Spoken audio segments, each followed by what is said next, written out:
Shalom, selamat pagi saudara kekasih. Mari saja saudara kekasih, pada pagi hari ini kita bawa hati kita menyiapkan hati kita untuk kita datang kepada Tuhan. Mari saudara kekasih, kita mesti menyembah Tuhan pada pagi hari ini. Oleh karena anugerahnya dan penyertaannya, pada hari ini kita bisa beribadah di rumah kita masing-masing. Haleluya.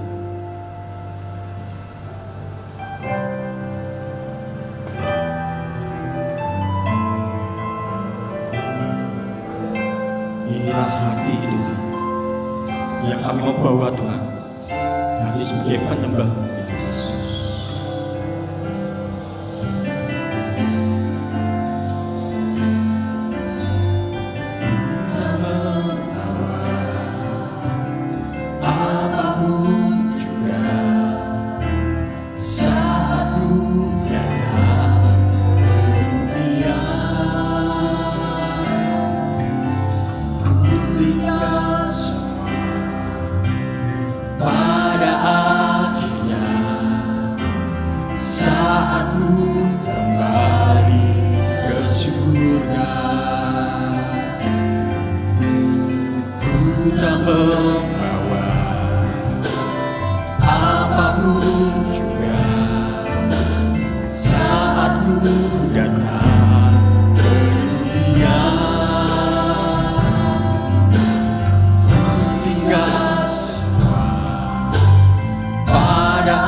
Bagaimana ku membalas kasih-Mu? Segala yang ku punya itu milik-Mu, itu milik-Mu. Inilah yang ku punya, hati sebagai hamba yang mau taat dan setia padamu Bapa.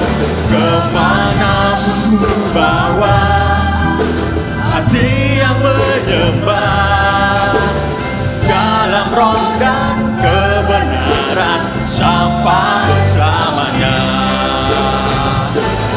Inilah yang ku punya, hati sebagai hamba yang mau taat dan setia padamu Bapa.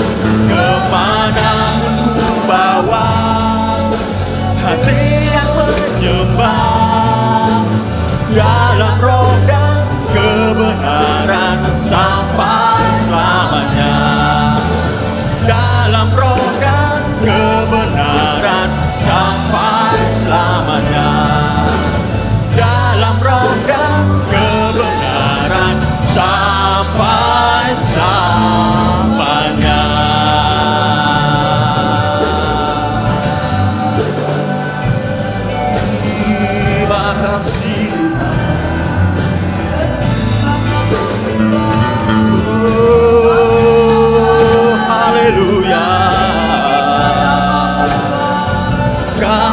bersyukur Tuhan, kami bersyukur Yesus atas kasih-Mu Tuhan, atas penyertaan. Haleluya, haleluya,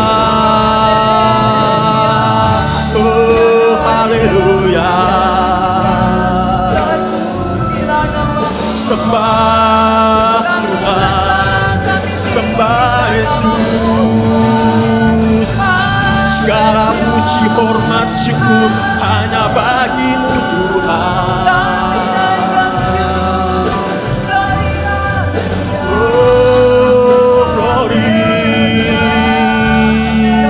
Hosana, Hosana. Segala syukur bagi-Mu, segala sembah puji hanya bagi-Mu Yesus.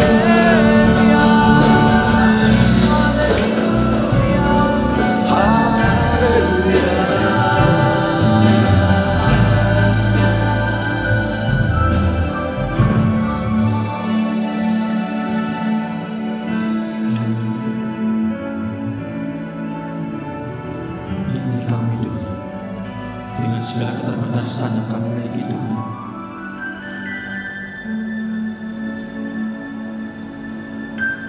hanya hati hamba yang kami miliki Tuhan. Ajar kami Tuhan, untuk kami tetap taat, untuk kami tetap setia dalam kami mengikut Engkau ya Tuhan Yesus. Mampukan kami, kuatkan kami Tuhan, dan kami menerima setiap panggilan-Mu ya Tuhan Yesus. Haleluya, haleluya Yesus.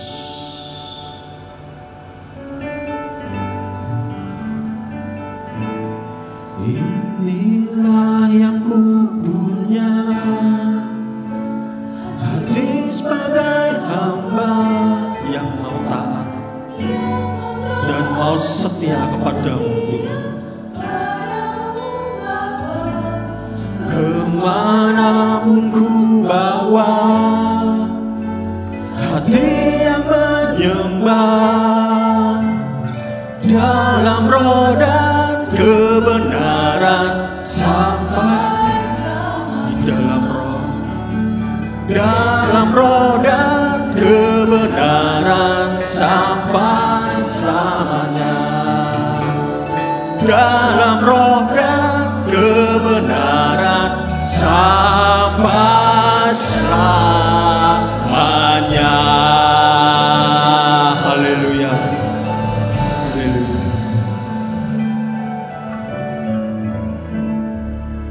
Terima kasih Tuhan Yesus. Tuhan, pimpin acara kebaktian pada minggu hari ini Tuhan. Kiranya Tuhan, Kau hadir tengah-tengah kami Tuhan, menjamah kami Tuhan. Biarlah kami yang saat ini sedang sakit Kau sembuhkan, kami yang lemah Kau kuatkan ya Tuhan Yesus. Biarlah kami Tuhan memperoleh suatu sukacita dan pengharapan yang baru di dalam Kau Tuhan. Segala hormat, pujian serta syukur kami naikkan hanya di dalam nama Tuhan Yesus Kristus, Tuhan dan Juru Selamat kami. Haleluya, amin. Haleluya. Mari saudara kekasih, kita naikkan ucapan syukur kita, sebab sukacita dari Tuhan telah melimpah di dalam kita, dan anggur baru pun telah dicurahkan atas kita semua pada pagi hari. Haleluya.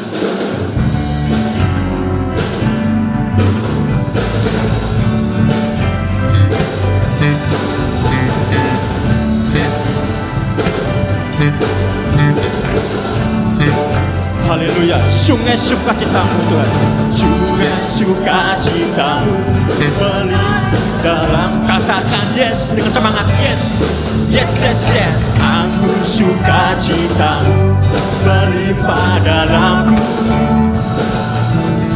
ku menari dan bersuka, pujimu di setiap waktu, sebab sungai sukacitamu ada dalamku.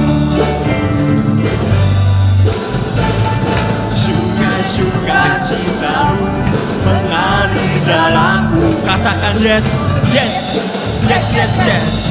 Sukacitamu melimpah dalamku. Sebab itu bukan menari Tuhan, menari dan bersuka, puji di setiap waktu.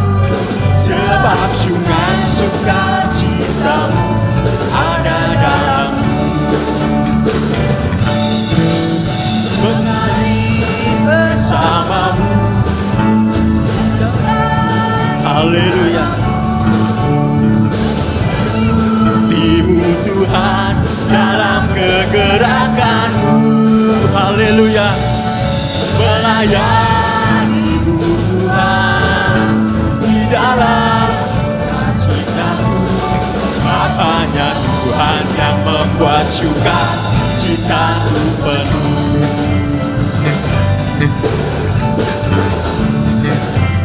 Katakan bersama-sama, sungai cita.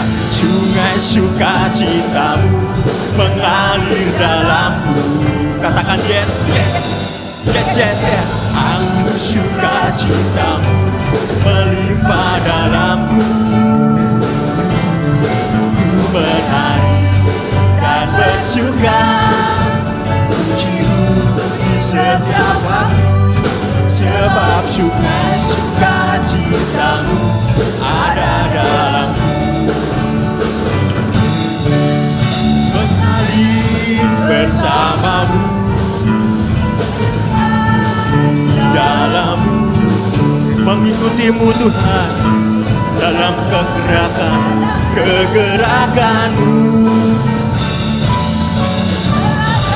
Mengalir Tuhan di dalam sukacitamu. Sebab hanya Tuhan yang membuat sukacitaku penuh.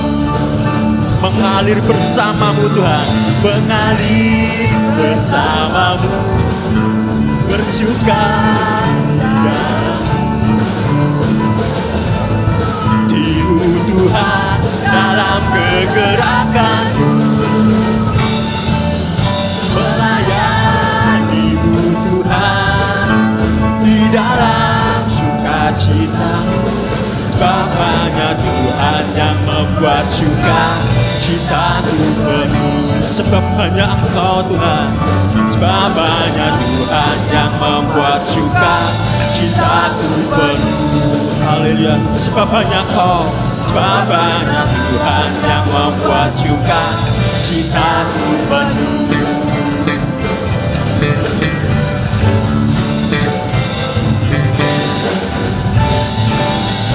Haleluya.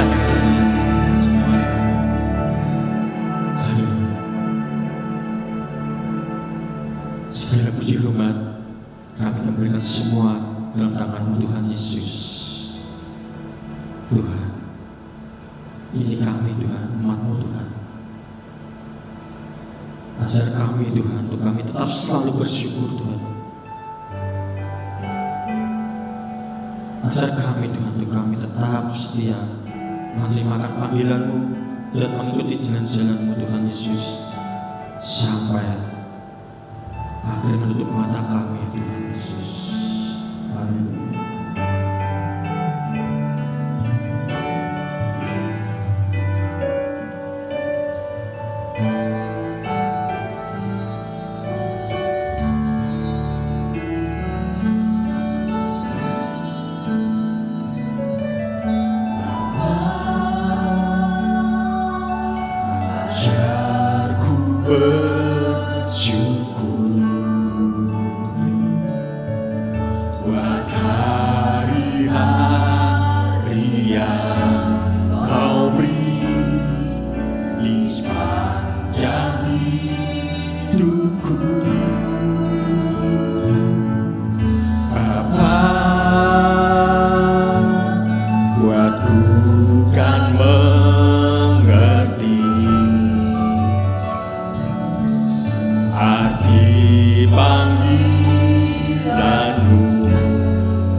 Dalam hidupku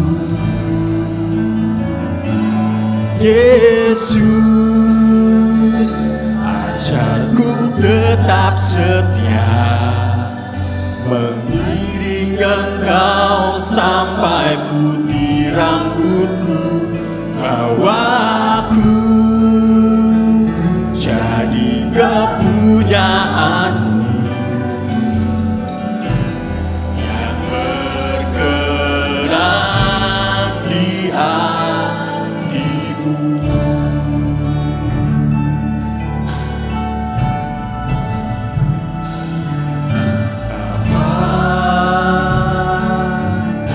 Ajarku bersyukur buat hari-hari yang Kau beri di sepanjang hidupku. Bapa, buatku kan mengerti arti panggilanmu Tuhan di dalam hidupku. Yesus, ajarku tetap setia, mengiring Engkau sampai putih rambutku, bawaku jadi kepunyaanmu yang berkenan di hati. Yesus, ajarku tetap setia, mengiring Engkau sampai putih rambutku, bawaku jadi kepunyaanmu yang berkenan. Yesus, ajarku tetap setia, mengiring Engkau sampai putih rambutku, bawa kami Tuhan menjadi milik kepunyaan-Mu Tuhan, yang berkenan selalu padamu, yang berkenan. Yesus, ajarku tetap setia, mengiring Engkau sampai bawaku jadi kepunyaanmu yang berkenan di hatimu, yang berkenan di hatimu, yang berkenan di hatimu.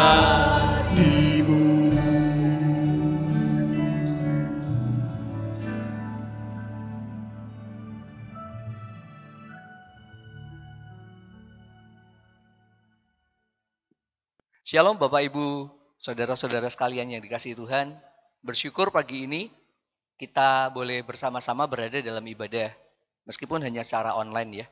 Kita percaya bahwa Tuhan terus bersama kita, memimpin kita melalui salah satunya melalui ibadah kita. Kita berdoa terlebih dahulu sebelum kita merenungkan bagian firman Tuhan. Mari kita berdoa.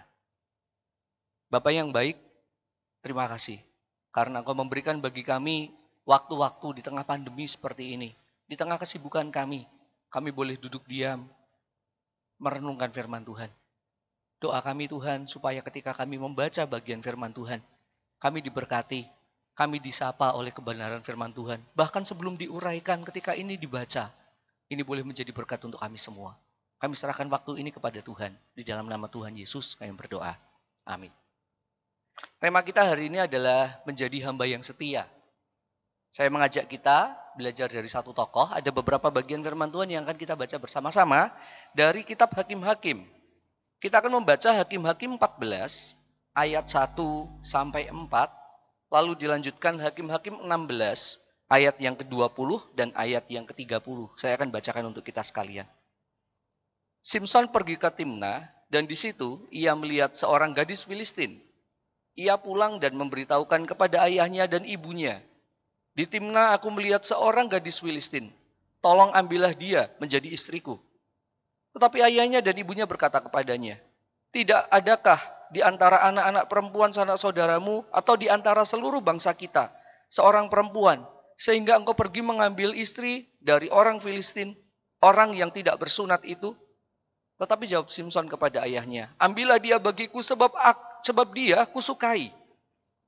Tetapi ayahnya dan ibunya tidak tahu bahwa hal itu daripada Tuhan asalnya. Sebab memang Simson harus mencari gara-gara terhadap orang Filistin, karena pada masa itu orang Filistin menguasai orang Israel. Bagian yang kedua, dari Hakim-Hakim 16 ayat yang ke-20. Lalu berserulah perempuan itu, "Orang Filistin menyergap engkau Simson." Ini perempuan itu adalah Delila ya. Maka terjagalah ia, Simson, dari tidurnya, serta katanya, "Seperti yang sudah-sudah aku akan bebas dan akan meronta lepas." Tetapi tidaklah diketahuinya bahwa Tuhan telah meninggalkan dia. Ayat yang ke-30. Berkatalah Simson, "Biarlah kiranya aku mati bersama-sama dengan orang Filistin itu." Lalu membungkuklah ia sekuat-kuatnya, maka rubuhlah rumah itu menimpa raja-raja kota itu dan seluruh orang banyak yang ada di dalamnya. Yang mati dibunuhnya pada waktu matinya itu lebih banyak daripada yang dibunuhnya pada waktu hidupnya.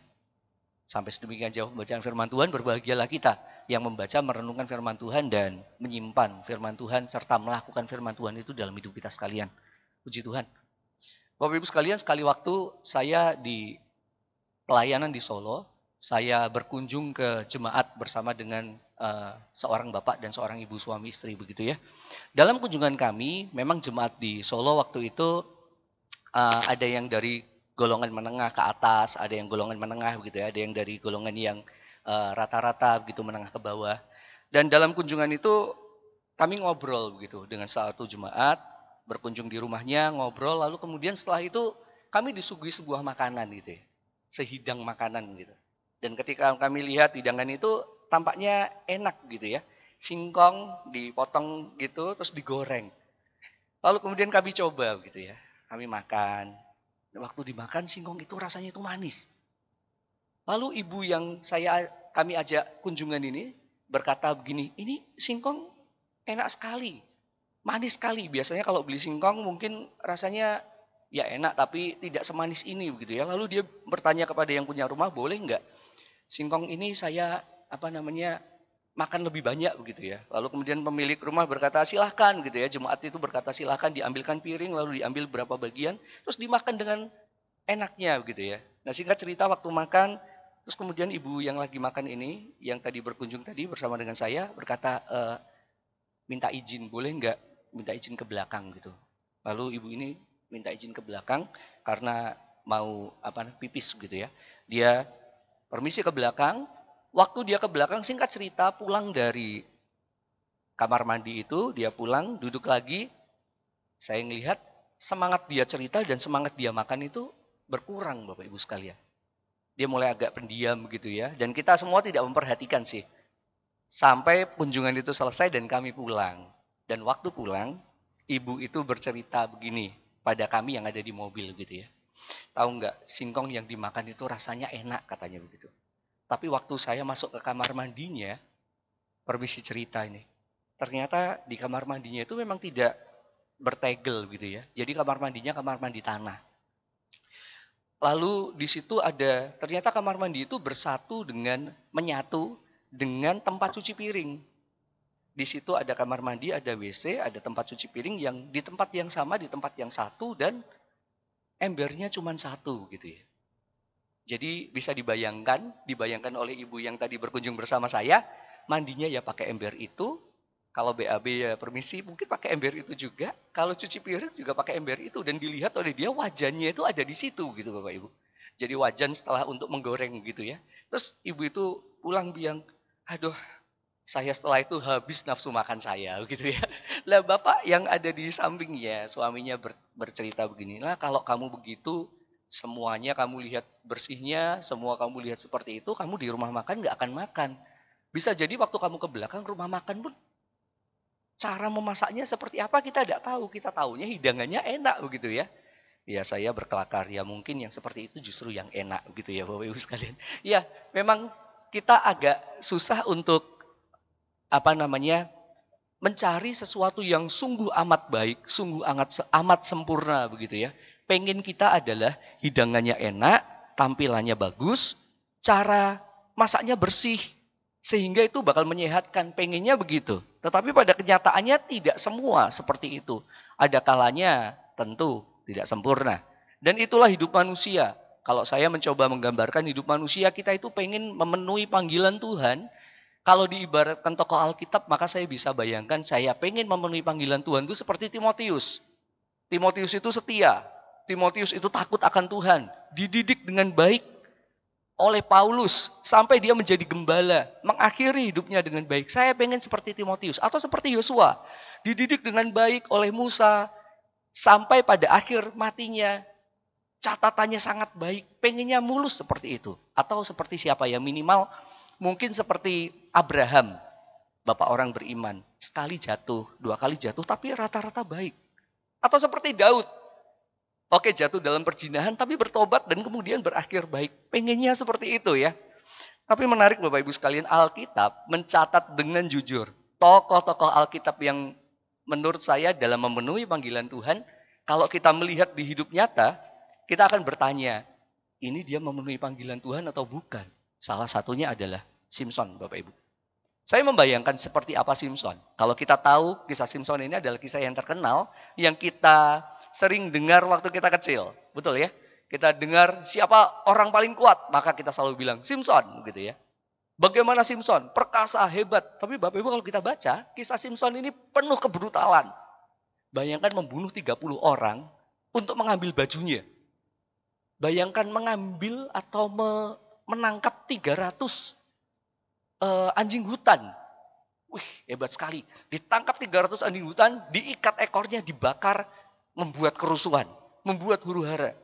Membunuh 1000 orang dengan rahang keledai. Bapak Ibu membunuh orang nih kayaknya mudah banget buat Simson. Tang, tung, ting, mati. Klepak, gitu ya Bapak Ibu. Saya membayangkan ini orang yang kalau sekarang pasti bukan kayak saya gitu yang kecil gitu. Bukan. Mungkin badannya gede, tatoan, gondrong. Bayangkan Bapak Ibu nggak cukur dia kan. Gondrong, segitu gondrongnya. Badannya sangat perkasa.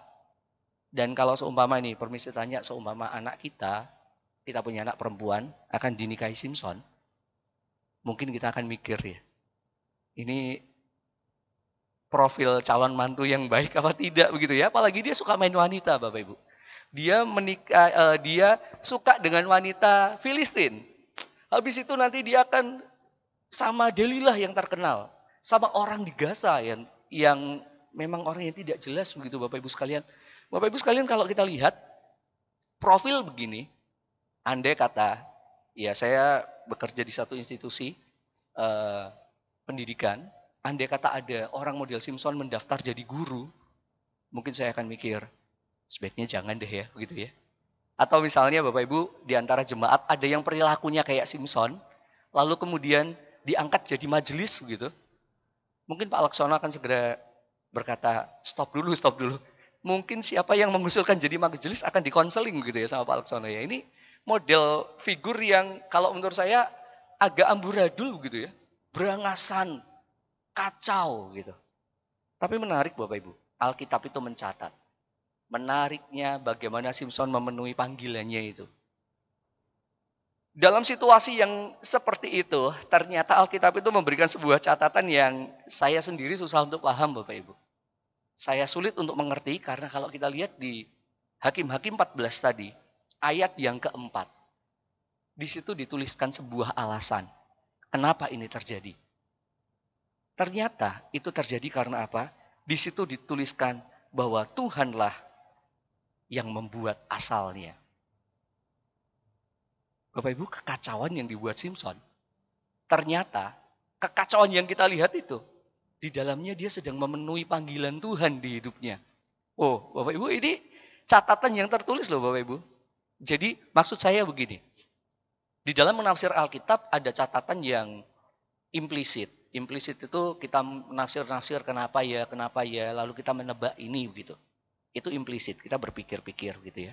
Ini eksplisit. Yang catatan tentang Simson ini tertulis bahwa semua yang dilakukan Simson itu dalam kerangka Simson memenuhi panggilannya. Kekacauan yang Simson lakukan itu dalam kerangka memenuhi panggilan Tuhan di hidup Simson. Bapak Ibu, saya jadi tidak habis pikir sebetulnya. Kalau bicara soal panggilan Tuhan. Kita itu pengen sebetulnya memenuhi panggilan Tuhan yang indah. Kalau boleh merancangkan semuanya itu indah, mulus. Dan kalau boleh kita ikut ambil bagian di dalamnya. Dalam kesetiaan kita. Kita berharap semakin kita dekat sama Tuhan, semakin mengerti panggilan Tuhan, maka hidup itu jadi rapi. Jadi tersusun baik. Tapi Bapak Ibu ternyata, kalau kita lihat Simson, saya belajar satu hal yang akan kita renungkan. Yang pertama Bapak Ibu, adalah betapa hidup manusia itu sebetulnya rapuh. Betapa hidup manusia itu sebetulnya ia tidak sempurna. Dan di dalam ketidaksempurnaan manusia seperti itu, ternyata Tuhan menaruh panggilannya. Sebuah panggilan di hidup manusia dan kita tidak bisa memahami dengan jelas. Dan yang menarik adalah, buat kita, yang bisa kita pelajari buat kita adalah, di dalam carut-marut hidup kita, dalam naik turun hidup kita, kita percaya ada panggilan Tuhan yang besar di hidup kita. Dalam jatuh bangun kita, ada panggilan Tuhan yang besar di hidup kita. Bagian firman Tuhan menuliskan kita itu, manusia itu seperti bejana. Kalau saya boleh mengumpamakan itu, saya bawa ini Bapak Ibu. Ini bejana, ya tanah liat gitu ya. Ada bahasa Inggrisnya Bapak Ibu. Bahasa Inggrisnya ini adalah earthenware. Iya, earthenware. Kalau dengar kata earthenware, yang keinget apa Ibu-Ibu? Tupperware gitu ya. Maaf menyebut satu ware gitu ya, Tupperware gitu ya. Ini earthenware, ada Tupperware. Kalau disuruh milih Bapak Ibu, Ibu-Ibu khususnya, disuruh memilih, membeli atau diberi hadiah Tupperware atau earthenware Bapak Ibu. Ibu-Ibu, suami pulang, kemudian membawa hadiah. Nih saya kasih hadiah, earthenware. Apakah kita akan, ibu-ibu akan bilang, yeay dapat earthenware gitu ya.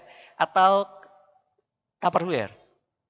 Saya kasih perbandingannya, ini harganya 10-15 ribu lah. Tupperware bisa ratusan ribu Bapak Ibu. Nah menariknya Alkitab mencatat, hidup manusia itu bukan Tupperware. Hidup manusia itu seperti earthenware. Bejana tanah liat. Saya akan kasih perumpamaan. Kalau kita disuruh milih earthenware sama Tupperware, kita akan pilih Tupperware. Tapi kalau ini, saya bisa pinjam dompet dari siapa tadi? Ya oke, Abed boleh pinjam dompetnya?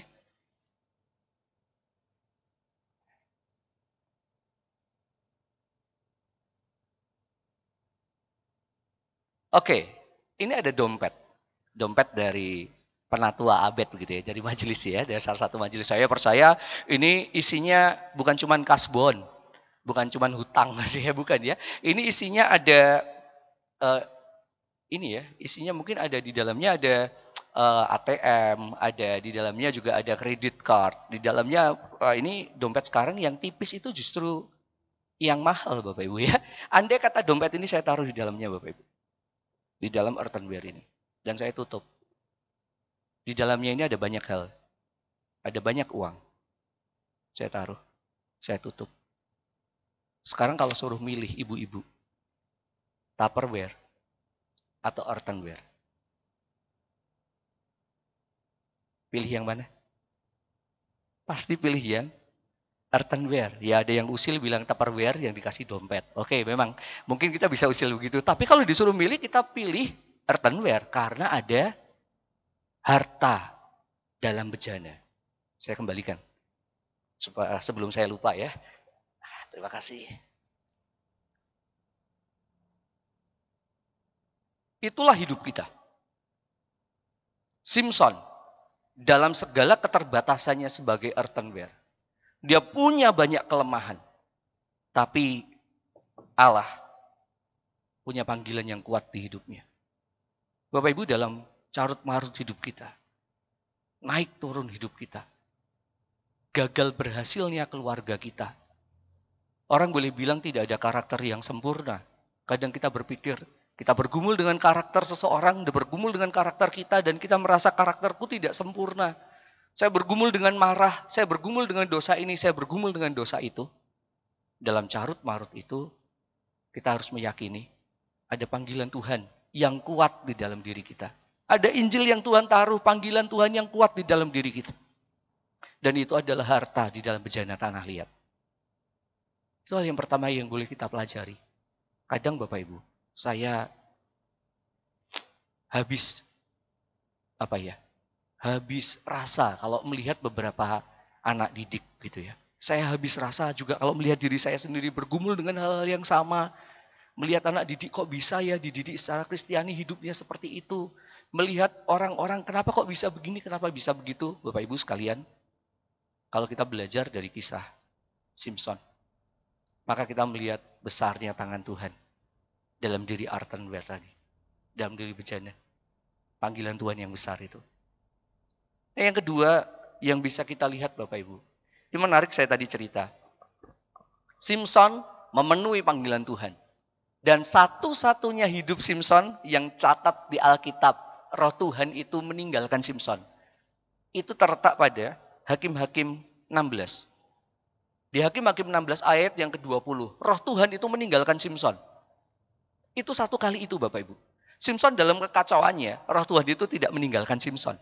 Tapi satu kali roh Tuhan itu meninggalkan Simpson. Kenapa Bapak Ibu? Kita lihat di ayat ini. Karena Simpson memotong rambutnya. Kenapa ya? Sekali lagi saya bertanya, kenapa ya? Kok kenapa hanya potong rambut saja? Terus roh Tuhan meninggalkannya. Kenapa roh Tuhan meninggalkannya hanya karena potong rambut? Kenapa tidak meninggalkannya saat dia berzina dengan orang asing? Bukan, tapi kenapa ketika potong rambut? Bapak Ibu sekalian, rambut untuk Simpson itu adalah lambang relasinya dengan Tuhan. Rambut untuk Simpson adalah lambang relasinya dengan Tuhan. Bapak Ibu sekalian, ketika Simpson berelasi dengan Tuhan, itu Simpson sungguh sangat merasakan pertolongan Tuhan, diberkati Tuhan terus, tapi Simpson merasakannya. Tapi ketika Simpson menjauh dari Tuhan, yang menarik adalah kekuatan Simpson hilang. Simpson ketika rambutnya dipotong, dia tidak sadar Bapak Ibu. Ketika rambutnya dipotong, dia merasa aku masih kuat, aku akan bebas. Tapi ketika dia mencoba, dia tidak bisa. Karena roh Tuhan meninggalkan dia. Bapak Ibu sekalian, dalam hidup kita, satu hal yang kita ingin, mendekat pada Tuhan. Dekat berelasi dengan Tuhan. Panggilan Tuhan itu yang penting, yang harus kita lakukan adalah dekat dengan Tuhan. Berelasi dengan Tuhan. Nah, tapi yang menarik Bapak Ibu, menariknya adalah ketika Simpson mengkat rambutnya, rambut itu tumbuh lagi. Dan Alkitab ceritakan di dalam ayat yang ke-21, setelah ayat 20 rambut itu hilang, di ayat 21, tetapi rambutnya itu mulai tumbuh lagi setelah dicukur. Rambut itu tumbuh lagi. Saya itu mencoba, apa ini maksudnya gitu ya, saya mencoba menganalogikan. Dan saya berpikir bagaimana, saya menemukan bagaimana penyertaan Tuhan itu tidak lepas pada Simpson, meskipun Simpson memotong rambutnya, tapi rambut itu tumbuh lagi. Tuhan itu menunggu, memanggil, meminta dia kembali. Bahkan di akhir hidupnya ketika rambutnya itu sudah tumbuh, Simpson mau merobohkan itu, dia berdoa dan itu nyata terjadi. Tuhan menyertai lagi. Bapak Ibu, saya melihat hidup kita kadangkala jauh dari Tuhan. Saya boleh bilang dalam kekacauan hidup kita jauh dari Tuhan, tapi Tuhan itu menanti. Tuhan itu menunggu. Tuhan itu tidak membiarkan saja. Tapi Tuhan itu seperti orang yang mengetok pintu setiap waktu. Terus mengetok pintu dan berkata, ayo pulang, pulang. Luar biasa. Tuhan itu terus menolong Simson. Meskipun Simson memotong rambutnya. Tapi Tuhan itu terus menolong. Rambutnya tumbuh dan Tuhan menunjukkan penyertaannya. Bapak Ibu sekalian dikasih Tuhan, sekali lagi tidak ada orang yang sempurna. Kadang kita naik, kadang kita turun ikut panggilan Tuhan. Tapi Tuhan itu menanti dengan setia. Tuhan itu menunggu saat kita bilang, ya Tuhan aku mau kembali. Maka Tuhan bilang, ayo sini. Gitu. Tapi saat kita kelayapan kemana-mana, Tuhan tuh melihat dan nunggu, ayo balik. Saya teringat seorang yang bernama John Newton. John Newton itu adalah seorang yang pedagang budak. Ketika dia waktu itu perbudakan masih ada di Amerika, di Inggris, di Eropa, dan John Newton adalah seorang yang memperdagangkan budak. Ketika John Newton memperdagangkan budak, Bapak Ibu sekalian, John Newton ini mengalami sebuah kondisi di mana kapalnya itu karam. Nyaris karam, dan ketika dia nyaris karam, John Newton bertobat, Bapak Ibu. John Newton berkata, aku bertobat, gak akan dagang budak lagi. Dan betul, John Newton bertobat jadi hamba Tuhan, tidak berdagang budak lagi, dan dia menulis satu lagu yang terkenal. Judulnya adalah Amazing Grace. Dia menuliskan, Amazing Grace, how sweet the sound that saved a wretch like me.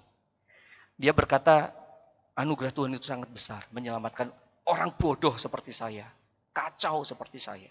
Lalu dalam tulisan itu ditulis, was blind but now I see. Orang yang buta sekarang bisa melihat.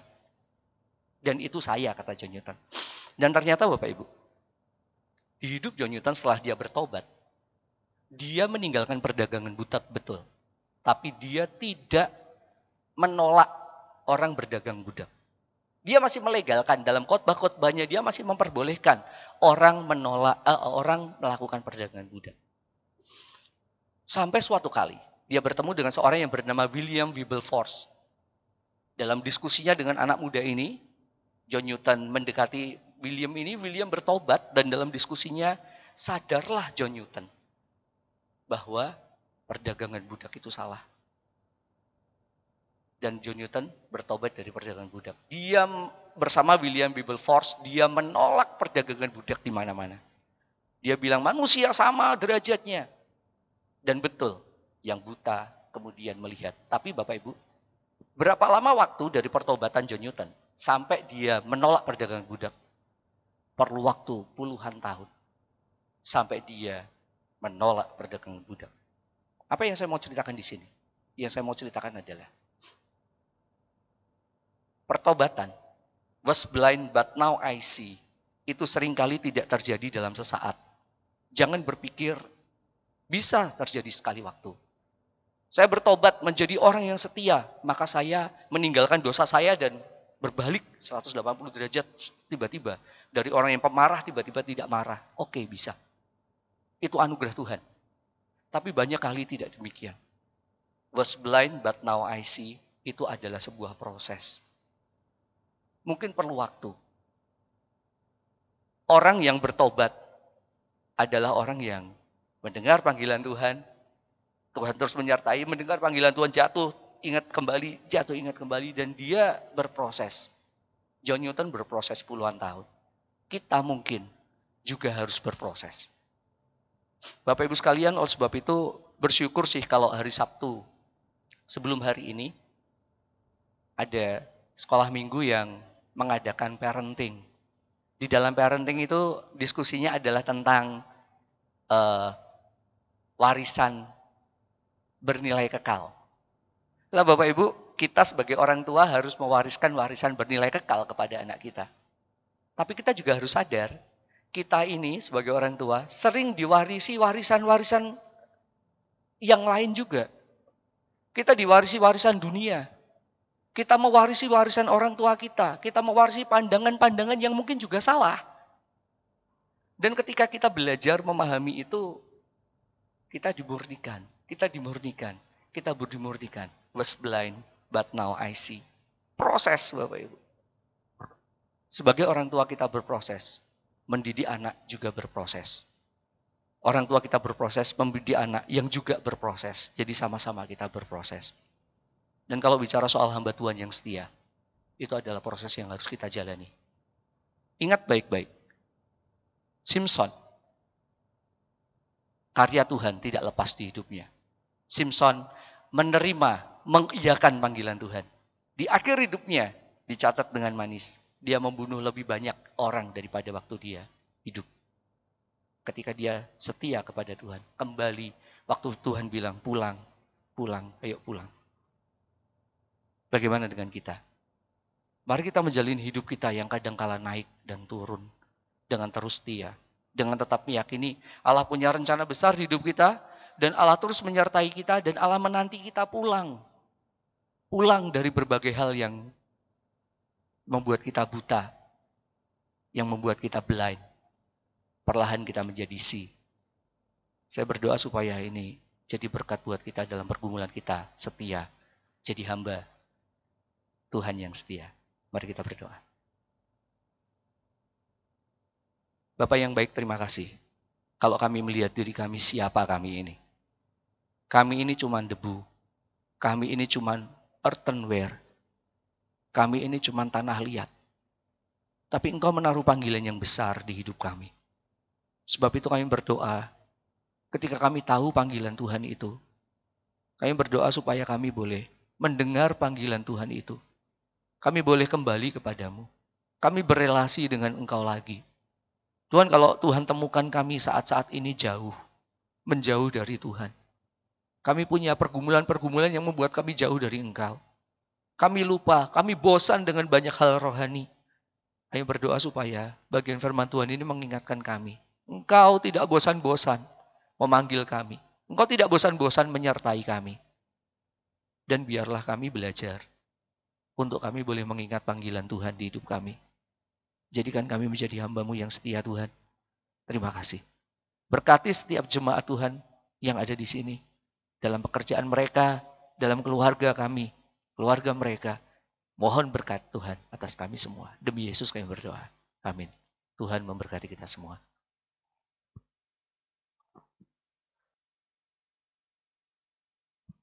Puji Tuhan, saudara, kita boleh mengakhiri ibadah online kita pada pagi hari ini.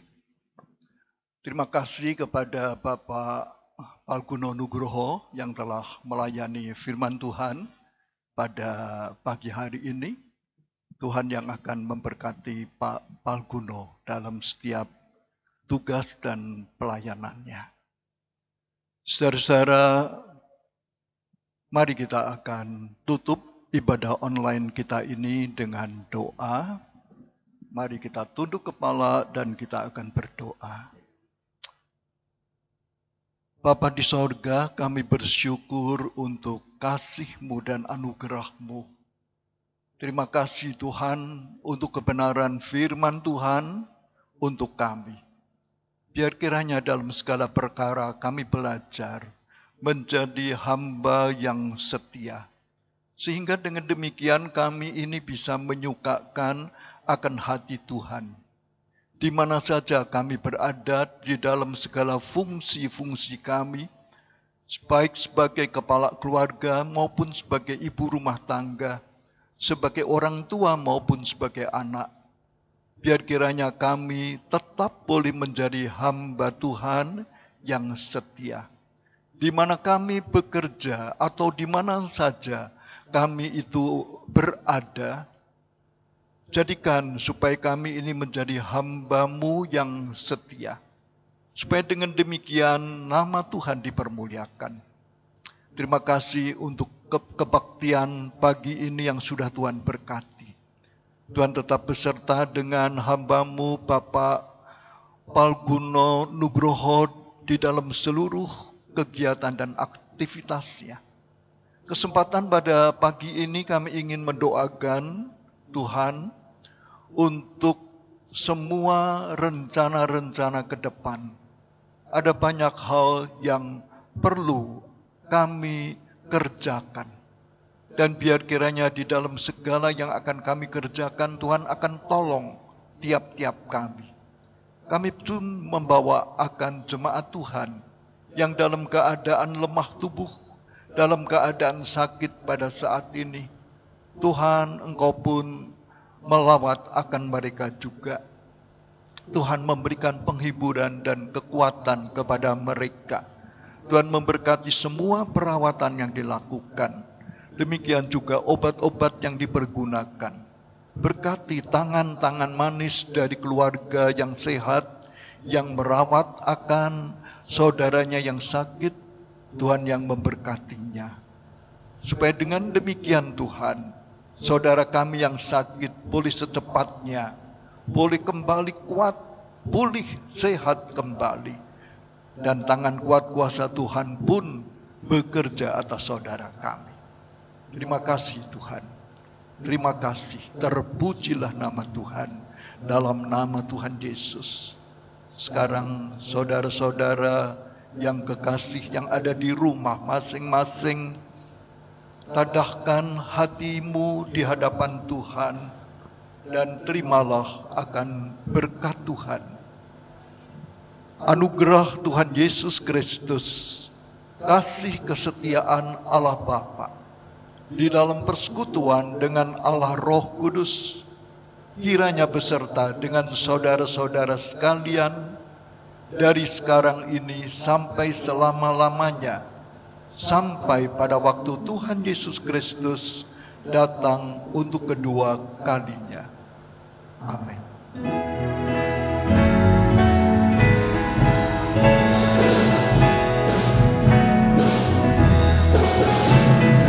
Shalom, shalom, damai Allah turun ke atasmu sekarang.